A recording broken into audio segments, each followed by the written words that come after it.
if you have a desire to write a book, but you just genuinely struggle to come up with ideas, uh, you could just take any two things and combine them. My goal is for my characters to end up together, but I have to get them there. If I can get a visual, like down the road of what I look for, I can start building up my story to get to that point.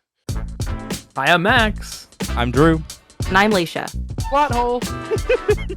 Said I'd write one chapter, wrote none. I'm sorry, you do what? I changed the ending again. 3 writers. Countless blueprints. Infinite stories. And now, into the story.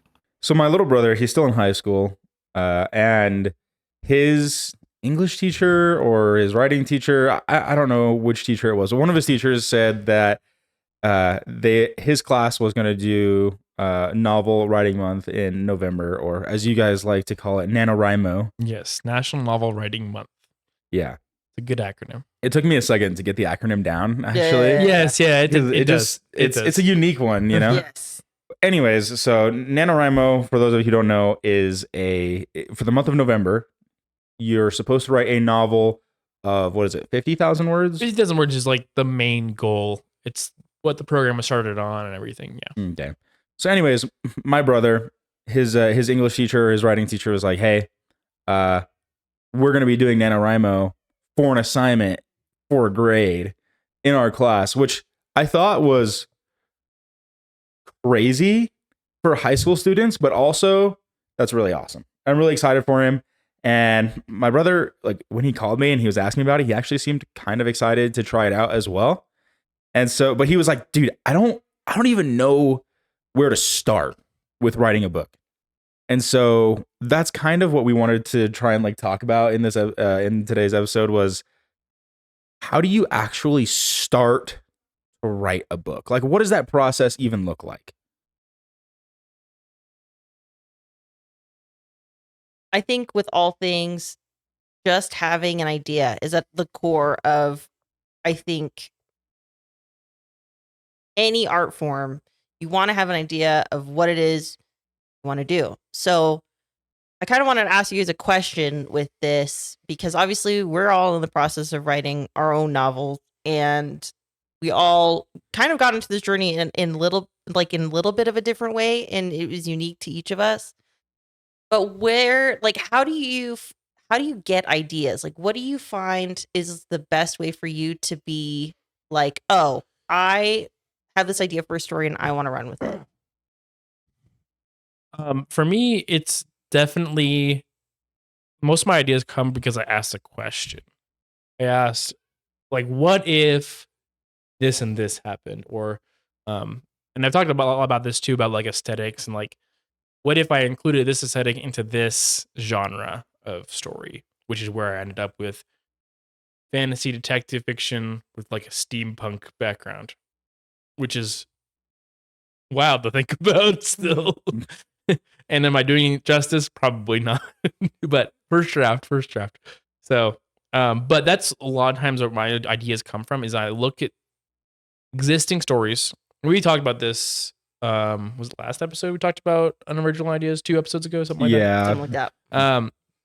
And everything comes from somewhere. So I like looking at existing things and saying, well, what if I did it a little bit differently? What if we talked about during that episode, I think we talked about like Star Wars and Harry Potter being very similar stories, but they branch off in very quickly different ways. They kind of have a similar like setting and like everything for main character to kind of grow up in, but the what ifs were, what if instead it was a story about a wizard or a young boy who becomes a wizard kind of thing, instead of a young boy that becomes a wizard, but he's a space wizard, Yeah.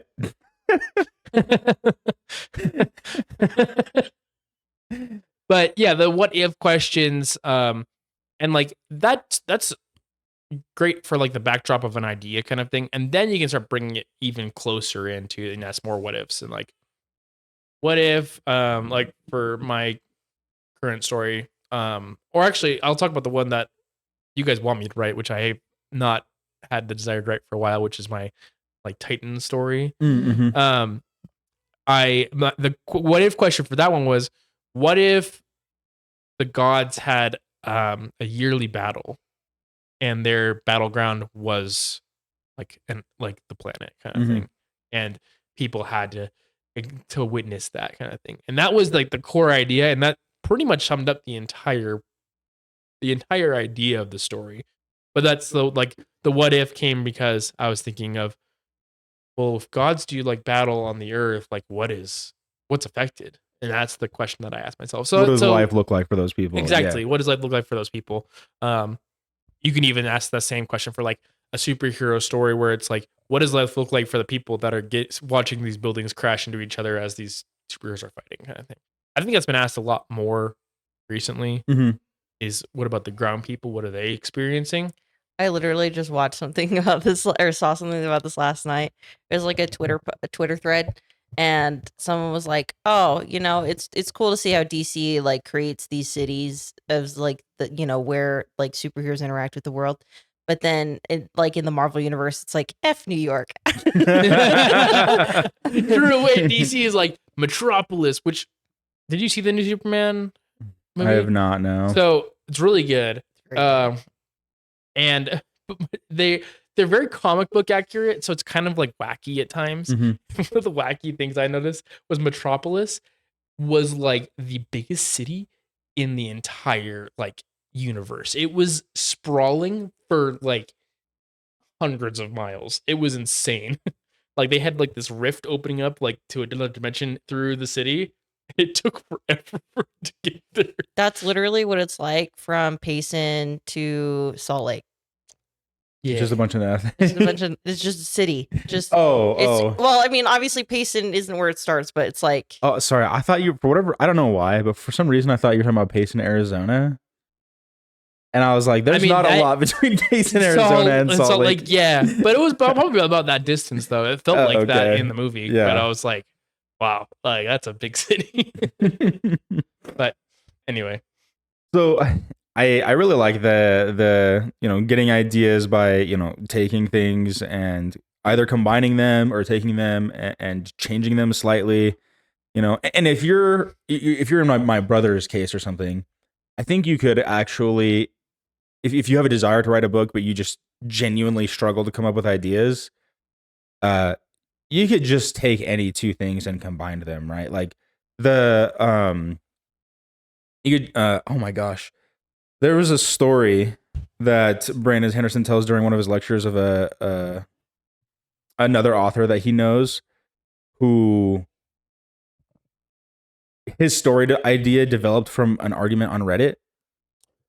Oh, Have you heard this one? I have not heard this one. I can't remember what the series is called, but basically, the one person was arguing that ideas are really important, and the other person was arguing that ideas are cheap and they don't matter that much. You can make a story with anything. And so the guy who thought that story ideas were really important said, okay, then write a book combining the Lost Roman Legion and Pokemon. And then he did, and it became like a New York Times best-selling series.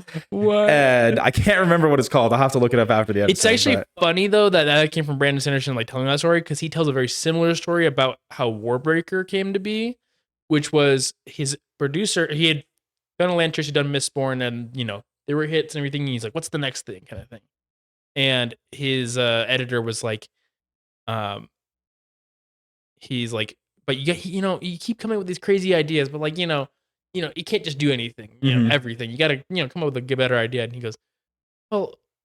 He's like, I can come up with a story for anything. Yeah, sure. He goes, yeah, but like, you can't just like say like, oh, I want to make a story about color magic or whatever. And then he's like, that's a cool idea. Ooh, wow.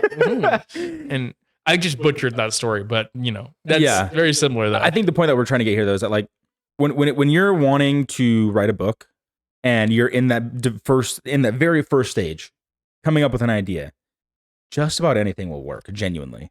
I think as long as you're passionate about it. Yeah. Like if you're excited about the idea, it's going to be great. All right. So you have your idea. What's the next step? Wait, we do need to ask, what do you do for your ideas? Some of the things that I do for my ideas is I'm a very prolific reader. Like I can read like 7 books in a week. It's true. And that being said, I read like a thief.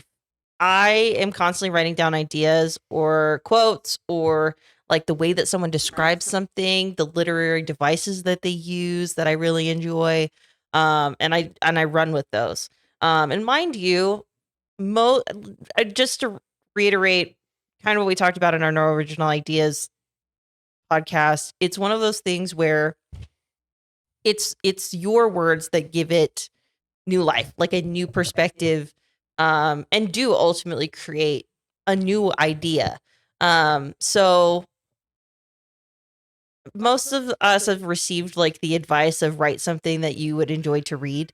And so I think that that's a really important place to start. And mind you, like not everyone enjoys to read, especially not as much as I do. But that being said, there's always something that someone enjoys. Like there, regardless of whether it's like you reading a book or listening to an audiobook or even like a TV show or a movie that you love. We all or a video game.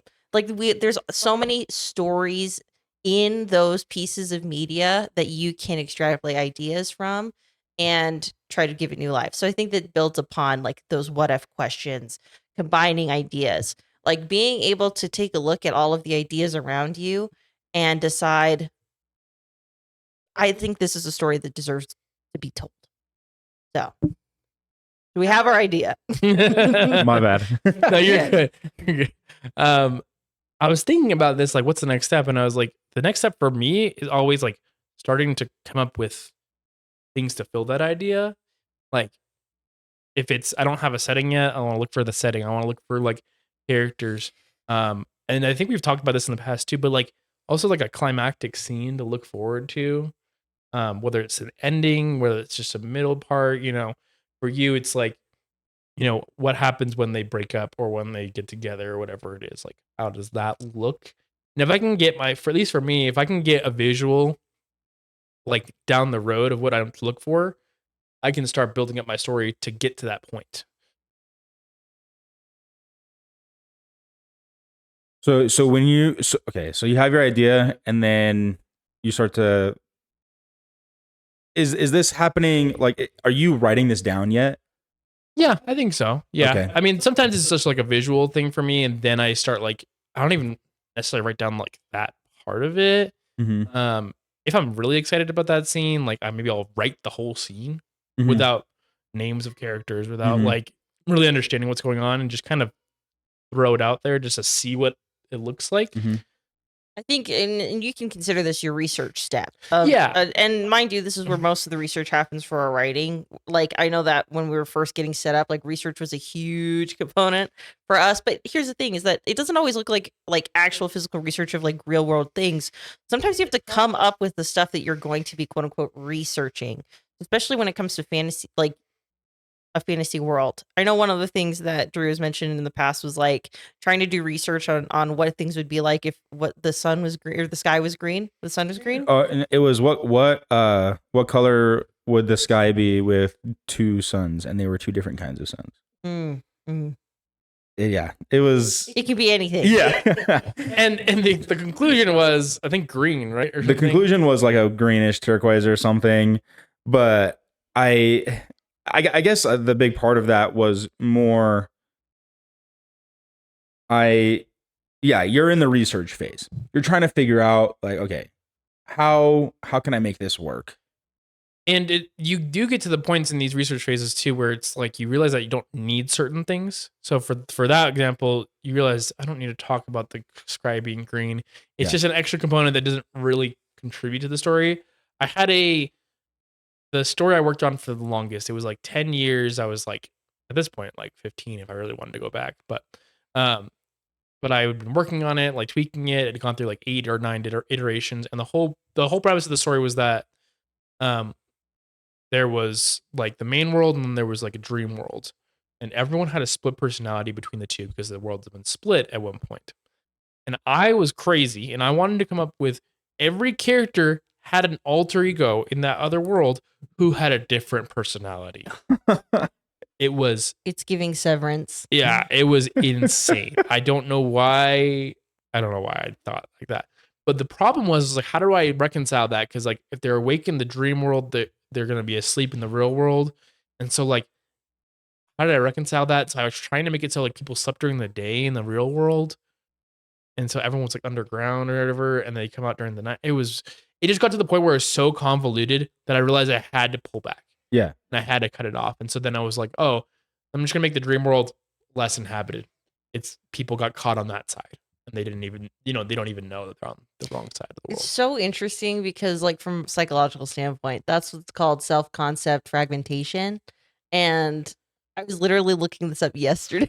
Whoa. I haven't thought about this story in years. I know. I've never heard you talk about it. It was like it was going to be my big epic fantasy too. It was like 10 books, it was gonna be gigantic kind of thing. All original races and everything. I still like the aesthetic of it still, but it's just I got so convoluted that I realized that I couldn't do that. But that was part of the research, was that as I was researching this idea and trying out new things, I was like, oh, that's not gonna work. And it's gonna make it a lot of effort for me for maybe not so much results, not so great of results. So I think research is very important, whether or not you're writing a real world story, a fantasy story, science fiction.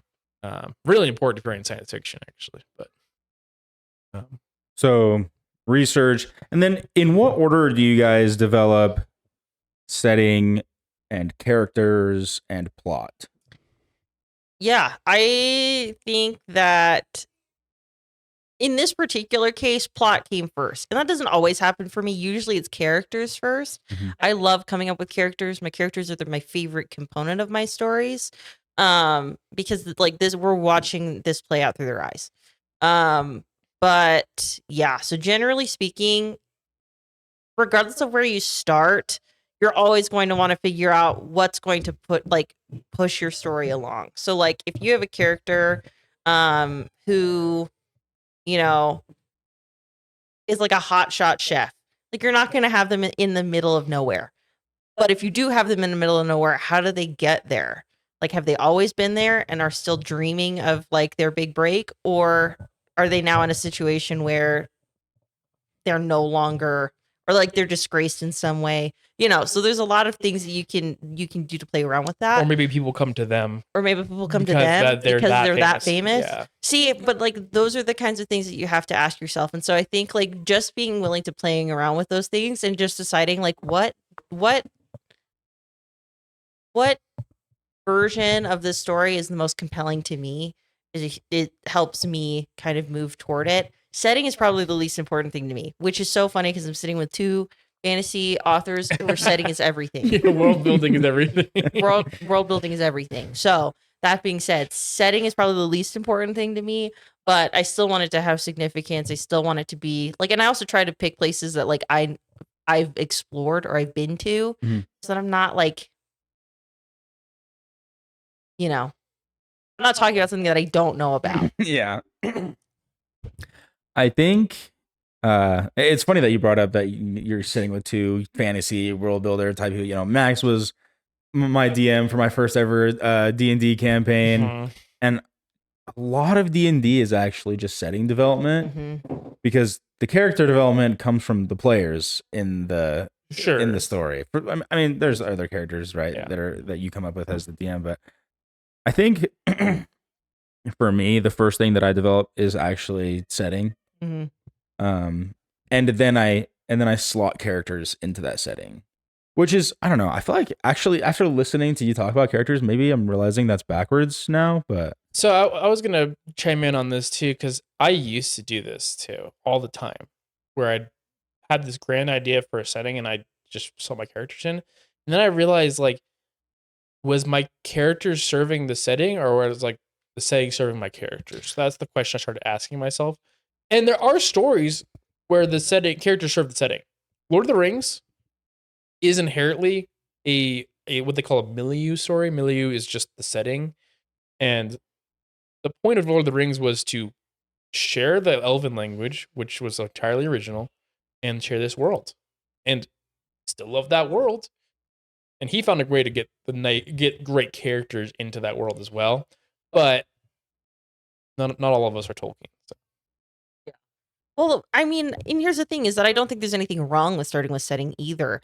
I think when you start with setting and then insert characters that are going to start to actually like live out their lives in the setting, I think you're able to I almost think of it as like a symbiotic relationship Mhm. where like your characters give your setting more, but your setting also gives the characters more to work with as well. Mhm. So I think that regardless of which you decide to start and flesh out more, obviously it might make your research step look a little bit different, or just the setup or your outline or whatever, like however that process looks like it's going to start.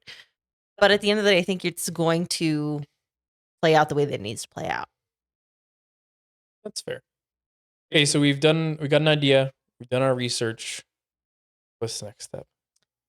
So, and I mean, mind you, like this looks different for everyone. We've talked, at length about the difference between an architect and a gardener. Mhm. Like, are you someone who likes to have a blueprint of what your story is, or are you someone that likes, to literary abandon and just start to write and see where your writing takes you? That is solely dependent on who you are as a person, what motivates you to write, and how organized you want to be moving forward. I mean, most of us, I think, start out with an idea. We have an idea of the beginning, we have an idea for the end, and we just have to figure out what happens in the middle, and how to join like point A and point B. I think I align more so on the literary abandon side, where I'm just going to write whatever I feel inspired by in that moment. Um, but I do find that writing the middle is probably the hardest part. Mhm. So, for you guys, what do you feel is kind of your process moving forward into the actual writing?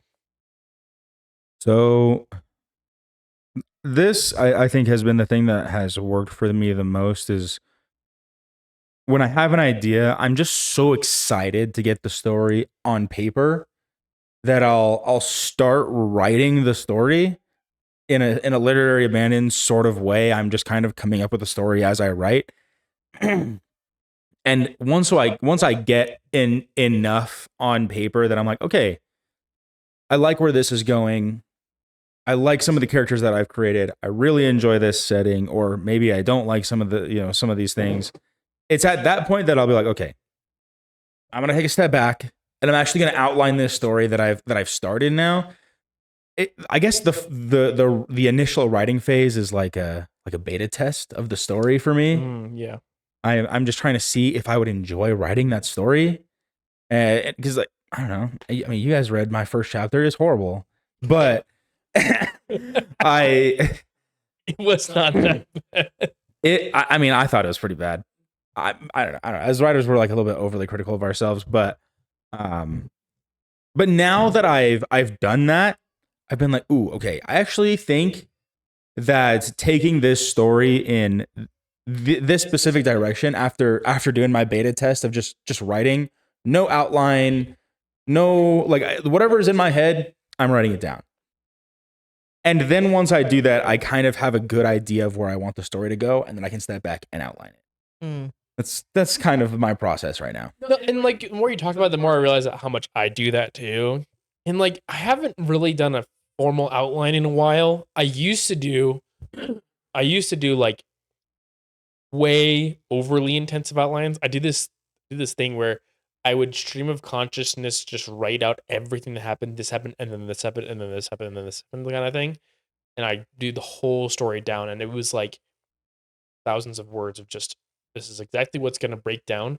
But I found like the more I did that, when I went to go actually write a story, like using those points to hit, I had too many points to hit, and then I was dissatisfied with how it was going. And I was like, oh, I have to get them to this point because that's what happens next in my outline. So I pull back a lot on that, and now it's more of like a when I sit down and write, I have a goal in mind of like the next step, or maybe 2 steps ahead.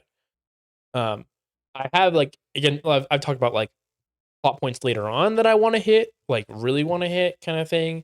A big one for my story is these magical creatures in my world that I'm trying to basically pair up with my main character, so that eventually in later books he will have this little like magical sidekick too.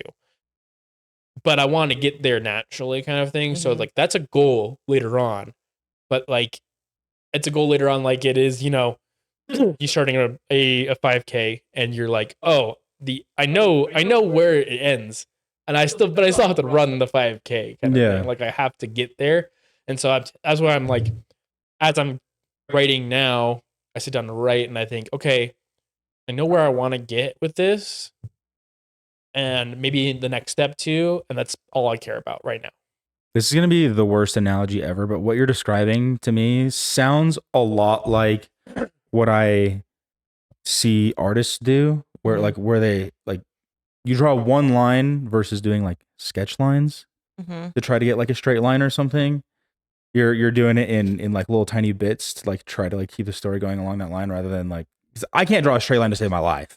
No. And I've seen artists go whoop, and I'm like, that might be the most straight line I've ever seen. But you know, Have you did the circle yeah, thing where they, people are like, wow. they give their arms straight or something. yeah, they're trying to get the perfect circle. Yeah. I don't know. That's probably a horrible analogy, but that's just kind of what I was feeling like. You're doing it in like little tiny chunks by doing like the little sketch lines rather than like, let's just outline this whole thing and do it all in one go. And It's funny because like I just realized something. I'm building a lot of slow burn romance, like a lot of slow burn romance. And so with that being the case, obviously my goal is for my characters to end up together, but I have to get them there. And so but then like because I want the tension to build as much as possible.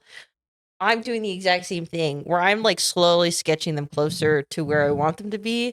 But I also have to like think about, okay, like this is something that's going to push them forward. This is something that's going to heighten the tension. This is something that's going to like push them apart.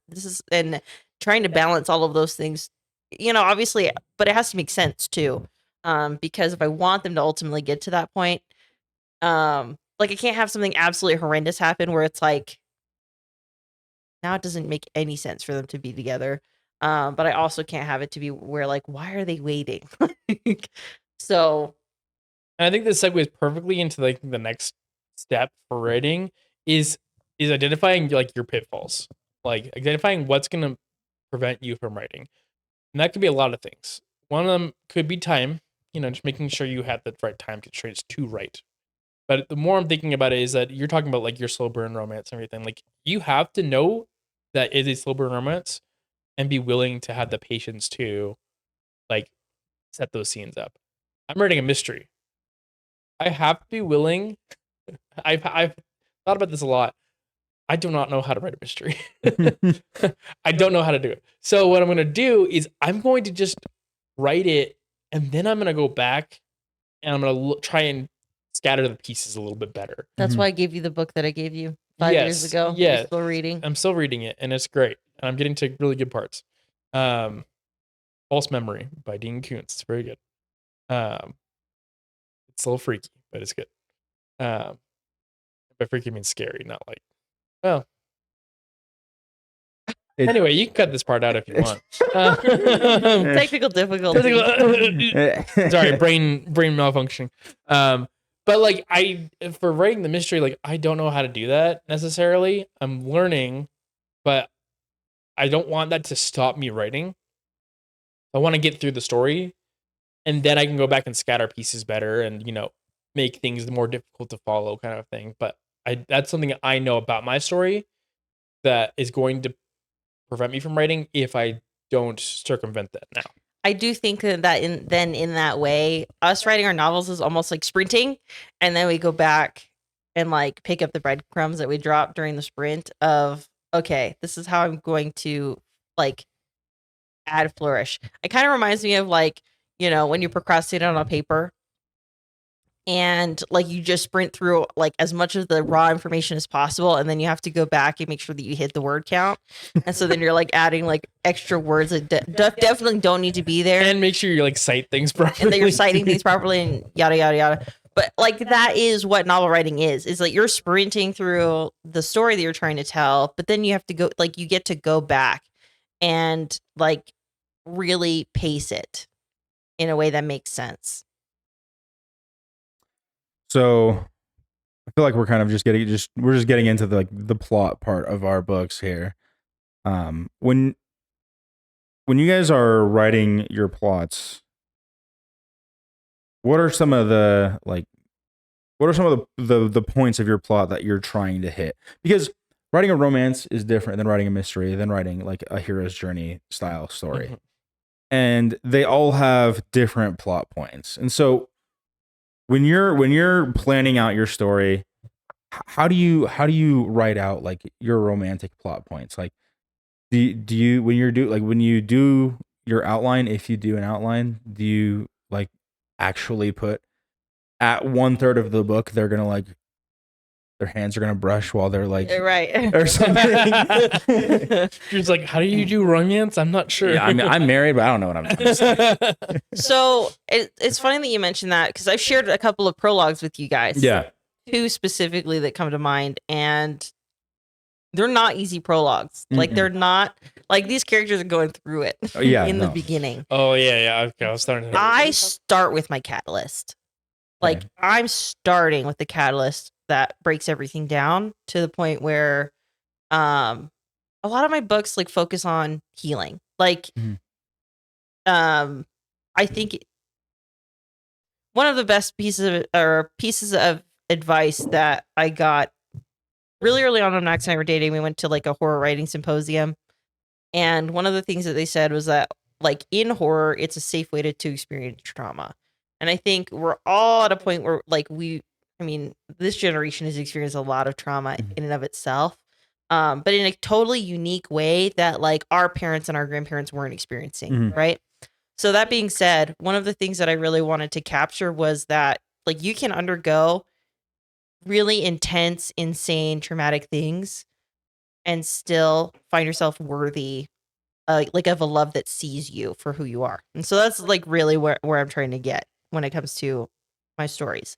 That being said, building a plot around that can be really tough. So that's why I start with the catalyst because then it's only up from there. Mhm. And that's what I'm hoping to emulate with the books that I'm writing. And mind you, like I'm not a fan of like a third act breakup. I'm not like there's things that I'm actively trying to avoid.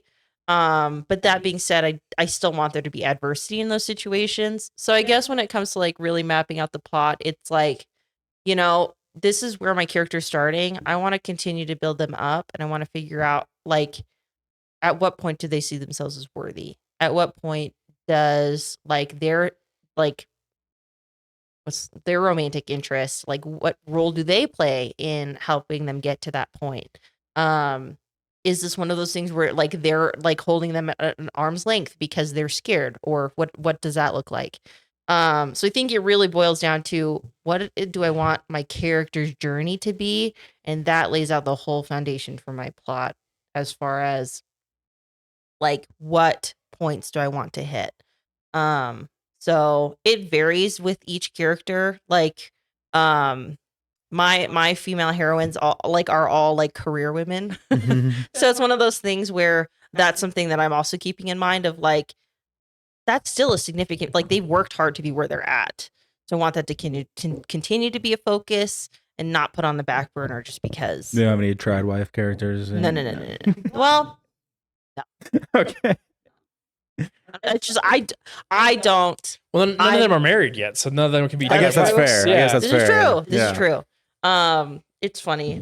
I feel like this for me is my self-concept fragmentation. I'm such a career woman when I'm at work, but at home, I could be a trad wife. But I think Max is more of a trad wife than I am. Yeah, So I am. I made dinner last night. Okay. So we're talking about your mystery book. Okay. Whenever I've read mystery, I feel like mystery has just been like, the big thing with mystery is like throughout the plot is just misdirection everywhere. yeah. Your character has like, aha, we've solved it. And you're like, dude, we're 30% of the way through the book. We have not solved this yet. But I guess the thing that intrigues me as a reader is knowing that there's so much book left.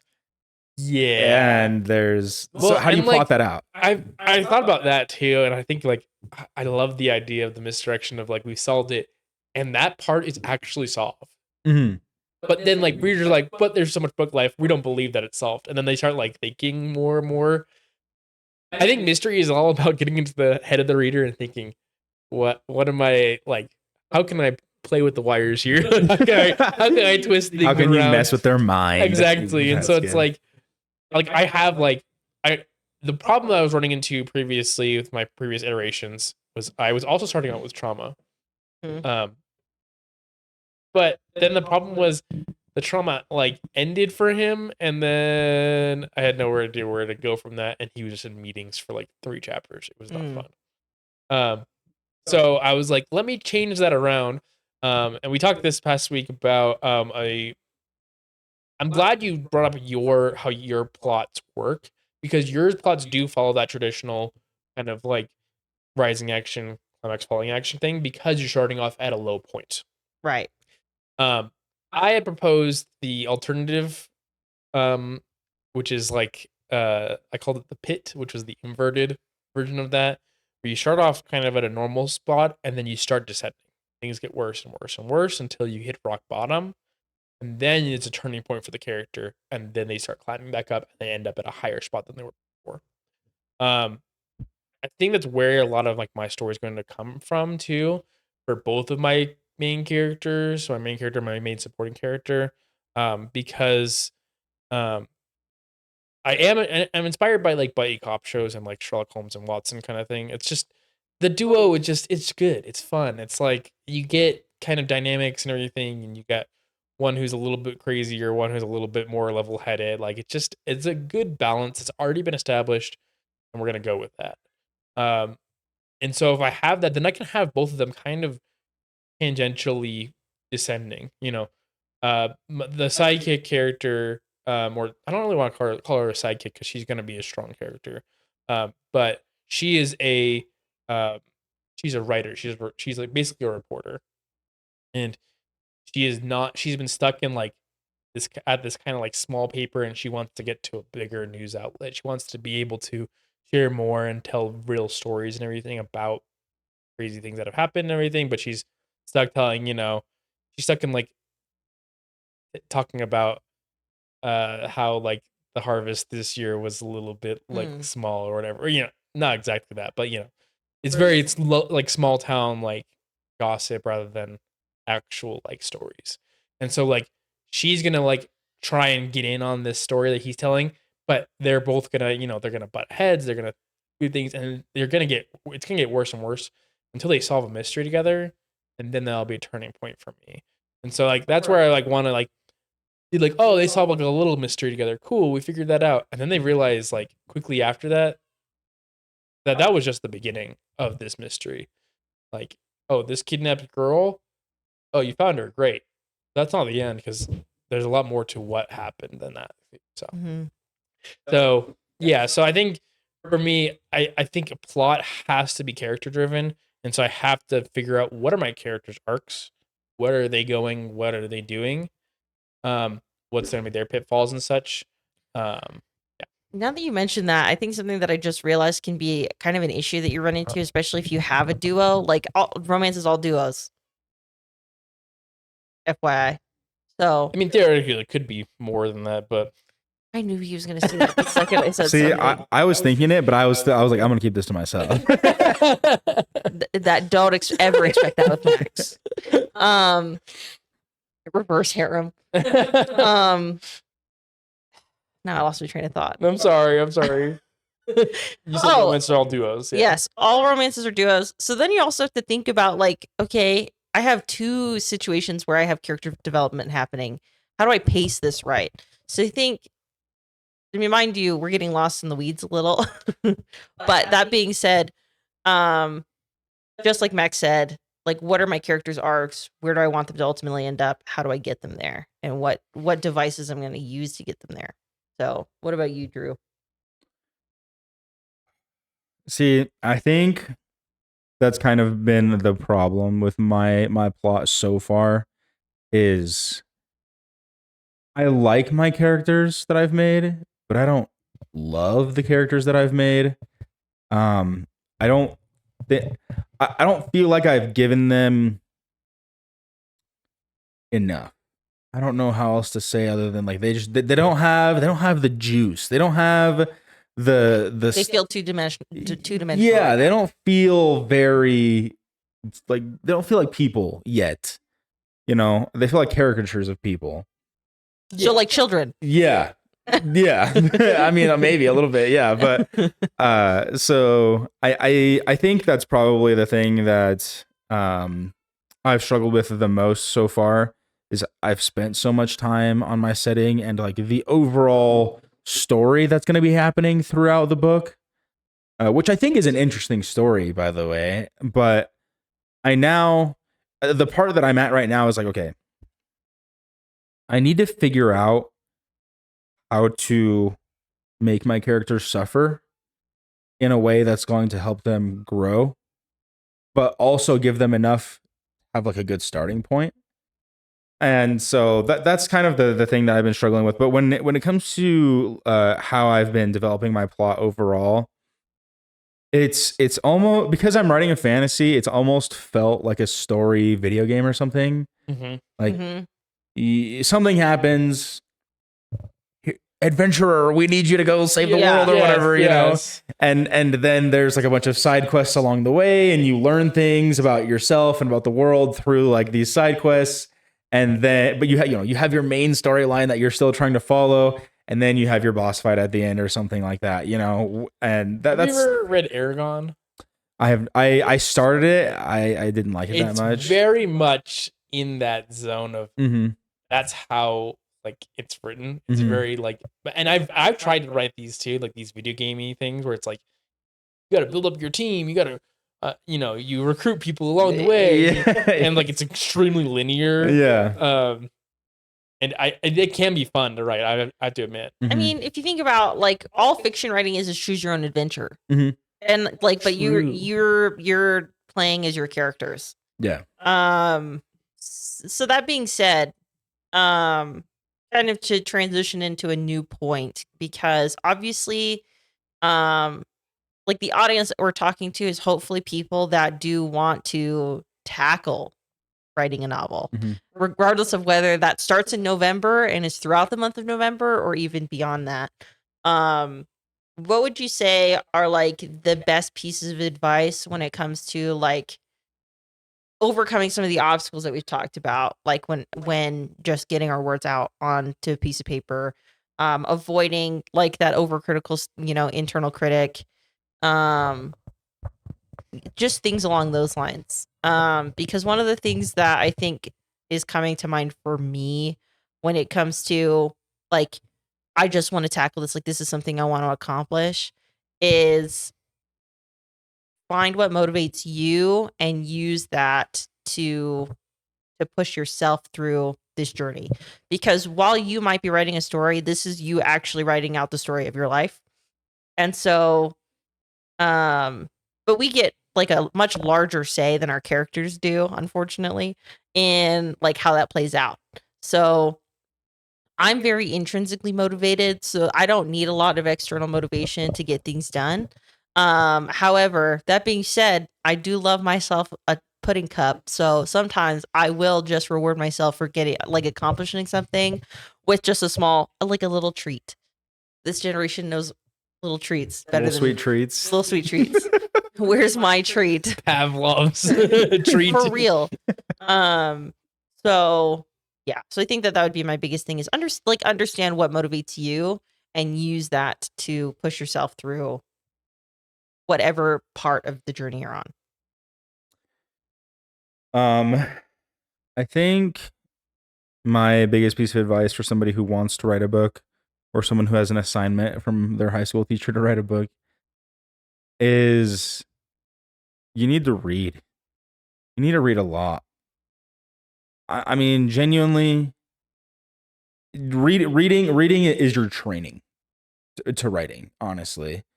You can't be a professional athlete without hitting the gym and doing your exercises and stuff. You can't be a writer if you don't read. I just truly believe that.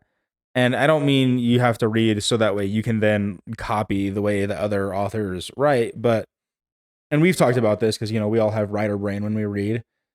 I read something and I'm just like, I don't think I would have said it that way. I don't think I would have described that way, but What was it that you said? Glorious boredom. glorious the other day? boredom was Oh, the gosh. description that I read recently. It actually, I Okay, we're going to go on a tangent here for a second. I have a really big problem with talking to myself. It's how I work out my thoughts. And so I was It is the listening to same that, thing, Yeah. and I heard that, and I was in the car by myself because I drive a lot for my job. And I was driving, and I like paused it, and I was like, "Whoa!" I'm saying all this out loud. I was like, "Whoa, what was that?" And then I just sat there and monologued to myself for like 5 minutes about how I would have written it differently or something. I don't know. Maybe I'm crazy. You're but- having your No, own no. car soliloquy. yeah. So when because we just moved back here recently, and I was driving the moving truck, and it was how far is that? Like It's like a 10-hour trip. it's like a 10-hour trip. Right? Yeah. So I drove the whole way in the truck. Mhm. Kind of thing. All I had is my dog in the truck. And on occasion we call Leisha to check up on each other kind of thing. But we couldn't just sit there on the phone the whole time. We wanted to listen to music or Mhm. podcasts or whatever we wanted to do. And there were parts where I was starting to get like kind of tired, and I was like, I gotta start talking to myself because that's the only thing I'm gonna do. And I started like writing, but by talking to myself. Mhm. I don't know if anyone's done this before, but it's like I like will plot out like a whole or I'll like work out a whole scene in my head just by talking about it to myself. But Uh, Yeah, I don't necessarily do that. I'm a little bit crazy. here's the thing. I don't talk to myself out loud. I can hear my voice in my I head got to. perfectly loud and clear. Nah. I'm constantly talking to myself actually, which is probably a little creepy for people. I used to do that actually really bad in math class. Ooh. I would sit there and talk out like the next steps in the equation. Because if I would sit there and think about it, I would get distracted too easily in my own head. Mhm. And then I would just like lose my train of thought and I wouldn't get it done. I like will be sitting and playing a game and be like, "Oh, that was great! I can see why this was." And like talking to myself about it. And Yeah. there was no one around. I think we need help. No, I don't think that's unusual at all. I think it just comes like for me, I think a lot about what I'm going to say or the things that I have to say. Like I was actually thinking about this morning, maybe last night before I went to sleep. I used to be a math tutor, and one of the things that I had to really be considerate of is obviously tutoring takes a lot of patience, like a lot of patience. Teaching anyone anything takes a lot of patience. I think this was probably like after seeing a TikTok where it was like it was just math homework and like talking, just reminiscing on dad screaming at them. But as a tutor, at the end of the day, like I'm there for them. I'm trying to help teach them in hopefully a way that makes more sense to them. That didn't click with them in class. So it was a huge component of what I did. But that being said, I had to think and consider and carefully like word everything that I said. But that's just who I am as a person. And so like I'll do that, but I'm not doing any of it out loud. But here's the problem is that I feel like if I did it out loud, I'd probably remember things better. But because I don't, I frequently forget ideas. Frequently. So what was the question again? What's some advice that you have for someone who's wanting to try about? My We're on a advice- tangent. My advice is to not listen to us. I'm just kidding. No,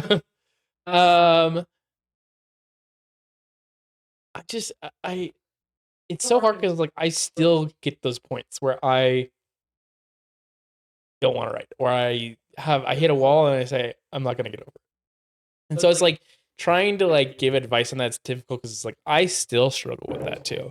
Maybe that's the advice I can give though, is that like Regardless of it's- how long you've been doing it. yeah, you're gonna struggle. Your phone just took a dive, it's gone.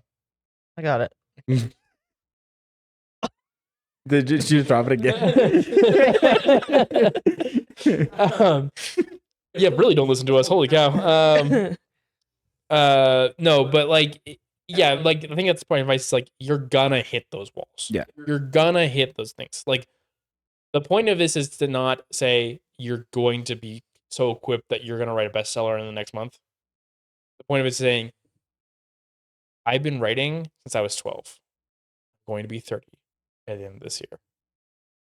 And you're gonna be 30? Yes. I feel like Drew has this. this moment every single Every time I podcast bring that it up. comes up. I feel like you just hammed it up just now. I'm just sorry. For that. You just, I could see her looking at me out of the corner of my eye. I was like, but your brother was a senior now, Yeah, right? yeah. So I've been writing for as long as he's been alive, yeah, and longer than that, because I wrote when I was a little kid too, and I still have such a hard time just sitting down and writing sometimes, or getting over myself in those moments. But the point of it is, I keep trying, and Yeah. that's the point that I think I want to emphasize as my advice is just keep going at it. Just throw yourself against that wall. I really love that advice actually because I really struggle with change and things that are unexpected.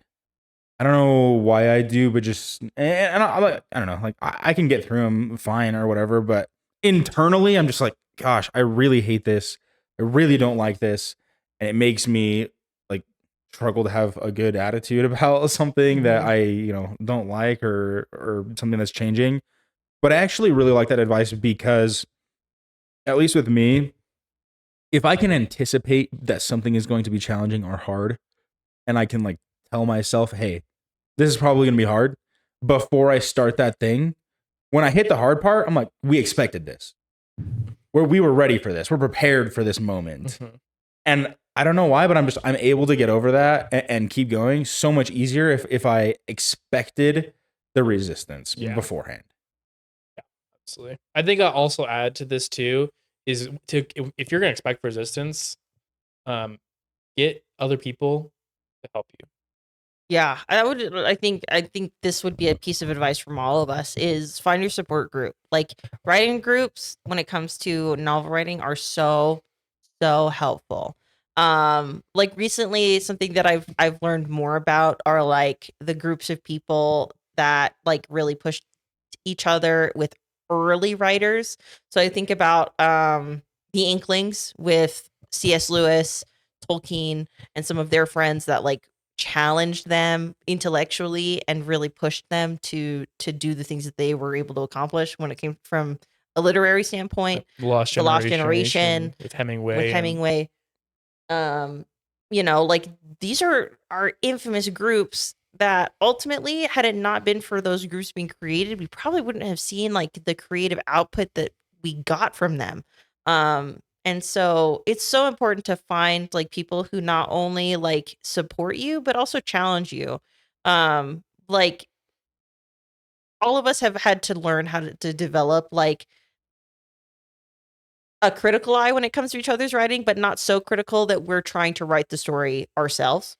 Um, and so when you're able to find like a group of people that can help motivate you, and even, if it's just like sitting in a room together, all writing at the same time, or sending each other snippets of writing, um, being able to have like that sense of community when it comes to your writing is so helpful and is way more motivating than if it's just you by yourself, trying to plow through a novel.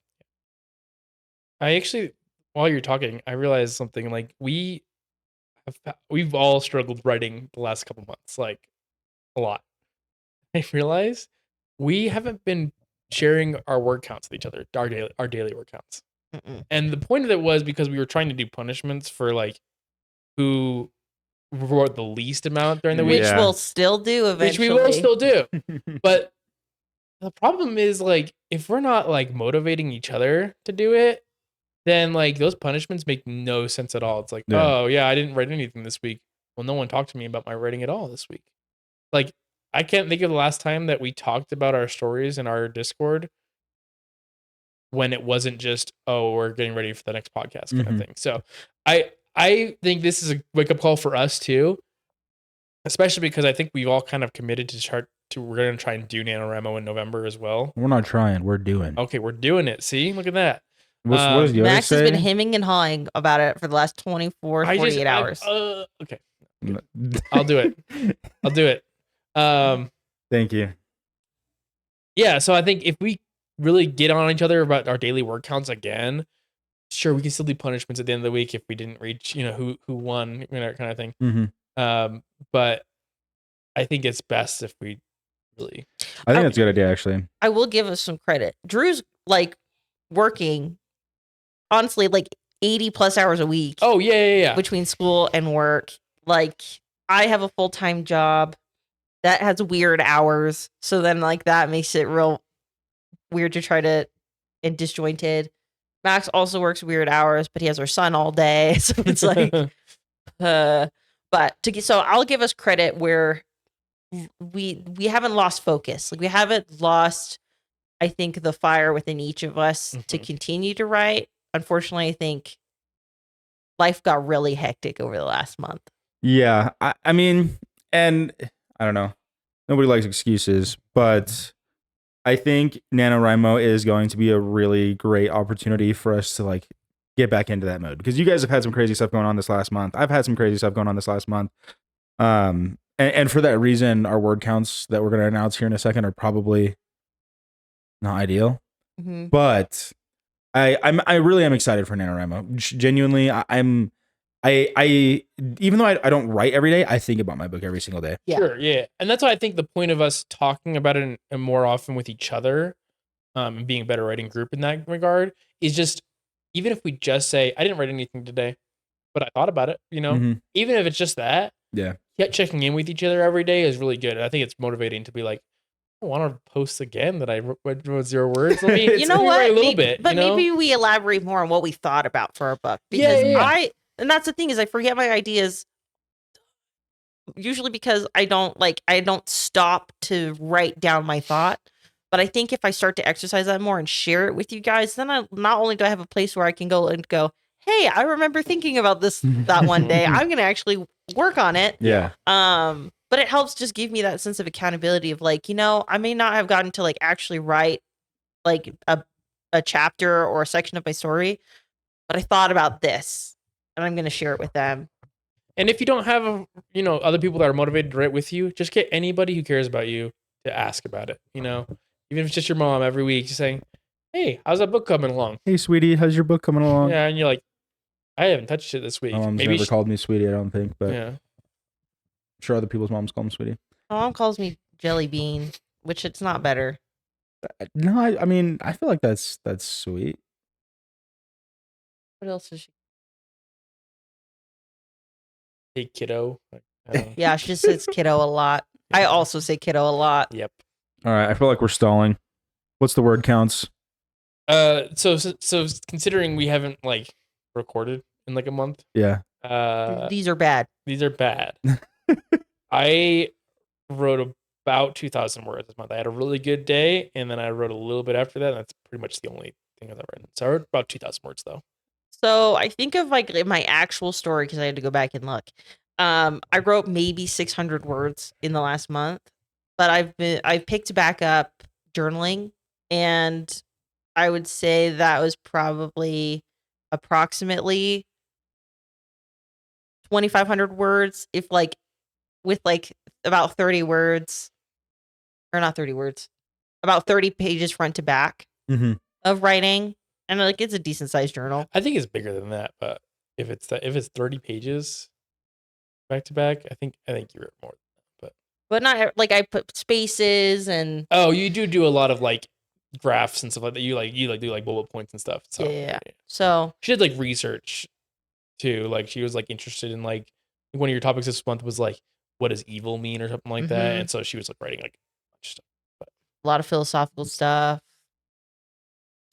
Yeah, I don't have deep thoughts very often. I'm Read The pretty. Abolition of Man by C.S. Lewis. It was great. Great. It's good stuff. That's actually a book you might like a lot. Okay. But yeah, so I roughly 3,100 words. Okay.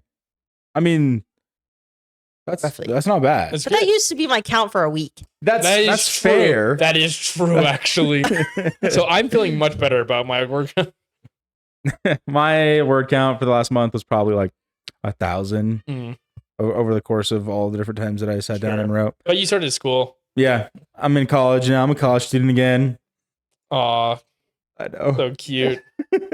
Wait a minute. I think I've already been through this. Didn't I meet you in college like 5 years ago? 6 years ago? Yeah. Yeah, but back to school and work and stuff. It's been crazy, but despite how crazy it's been, my life hasn't been without downtime, and I've just chosen to use that downtime differently. Sure. I'm gonna say it again. Bandwidth is important, and if I don't have the bandwidth to write, I ain't writing. So you have to preserve the bandwidth. You have to preserve bandwidth. But be intentional. But sometimes you just gotta force you through it too. I know. Because as soon as you start it, sometimes that's all you need is just to get started. I love so- I tell you this Mm. at least once a week. And I'm just repeating back to you what you've told me. Okay. I love the dynamic that's happening here because on one hand, Max is like, Laisha, you just need to write. You just need to get through it and buckle down and write. And then Max is like, NaNoWriMo? Exactly. You're watching a hypocrite play out in real time. It was supposed to be a mystery that I was a hypocrite, okay? You're supposed to figure it out for themselves. The real mystery is I'm actually not a hypocrite, and I've actually written 20,000 words this month. I'm just kidding. I'm a liar, too. Jeez, that would be crazy. But all right. So, NaNoWriMo, Yes. we're going to try and get like a blog going, and we're going to really buckle down and get Yeah. social We're media. going to start stuff. sharing our word counts, too. So Yeah. I also started a Substack, my personal Substack, but just to kind of get an idea of how it works. But I think it might be beneficial for us to also have a Substack. Okay. might be a good place to post our word counts, actually, too. So All right. we'll get that up, too. Okay. But yeah, don't feel alone. If you're going to do NaNoWriMo this year, we're going to be doing it, too. We're in the trenches. And let us know if you're going to do NaNoWriMo, because then we'll check up on you. We'll check in with you. We'll Yeah. There's only like 2 people that watch this anyway, so yeah, we'll check. We know you guys We'll by DM. name. we'll DM you. We'll text you probably, to be Probably. honest. But all right. All right. Well, let's get back into the story, folks. It was a good one.